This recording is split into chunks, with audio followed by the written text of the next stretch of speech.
રાજ્યમાં પડેલા ભારે વરસાદના પગલે કૃષિ વિભાગે ફરી નુકસાનીનો સર્વે શરૂ કર્યો।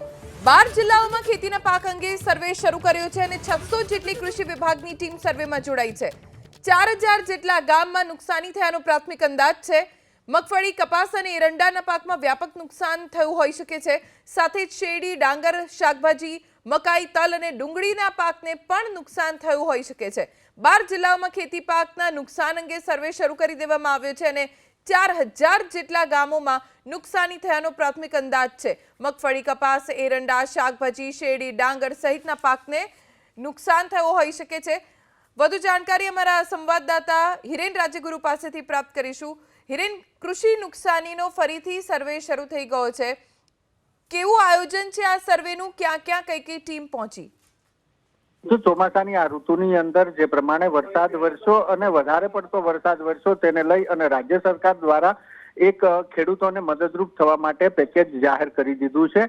એ દરમિયાન જે વરસાદની આગાહી કરવામાં આવી હતી હવામાન વિભાગ દ્વારા અને હવામાન નિષ્ણાંતો દ્વારા, તેના કારણે કૃષિ વિભાગે ત્યારે કેટલાક જિલ્લાઓમાં સર્વે પૂર્ણ કર્યો, જેની અંદર પોરબંદર, દ્વારકા નો સમાવેશ થતો હતો। બાકીના જે જિલ્લાઓ છે ત્યાં સર્વેની કામગીરી અટકાવી હતી, કારણ કે ફરીથી વરસાદ વરસવાની આગાહી હવામાન વિભાગ દ્વારા કરવામાં આવી હતી, જેના આધારે હવે વરસાદ અટક્યો હોય તેવું લાગી રહ્યું છે। એના કારણે કૃષિ વિભાગે જે સર્વેની કામગીરી અટકાવી હતી એ ફરીથી શરૂ કરી છે અને એક અંદાજ પ્રમાણે 12 જેટલા જિલ્લામાં 600 ટીમ દ્વારા અત્યારે હાલ સર્વેની કામગીરી ફરીથી શરૂ કરવામાં આવી છે।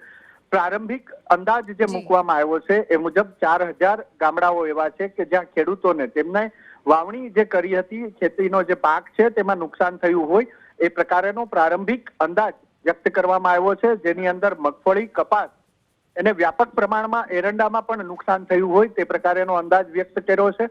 આ ઉપરાંત તલનો પાક છે, ડુંગળી છે, ડુંગળી આવા જે પાકો છે એને પણ નુકસાન થયું હોવાનું નોંધવામાં આવી રહ્યું છે, પરંતુ એ કેટલા પ્રમાણમાં નુકસાન છે એ સર્વેની કામગીરી પૂર્ણ થયા બાદ જાહેર થશે। જો કે અત્યારે જે પ્રમાણે સર્વે કલેક્ટર કચેરીઓ દ્વારા કરવામાં આવી રહ્યો છે, જો વરસાદ નહીં પડે તો આ સર્વે તાત્કાલિક પૂર્ણ કરવામાં આવશે, પરંતુ જો અધવચ્ચે ફરીથી વરસાદ વરસશે તો જે જિલ્લાની અંદર વરસાદ વરસશે એ જિલ્લામાં ફરી સર્વેની કામગીરી અટકાવવામાં આવશે અને ચોમાસાની આ ઋતુ પૂર્ણ થઈ એવું લાગશે। અટકાવવા માંગીશ, સમયનો અભાવ છે। આભાર જાણકારી આપવા માટે।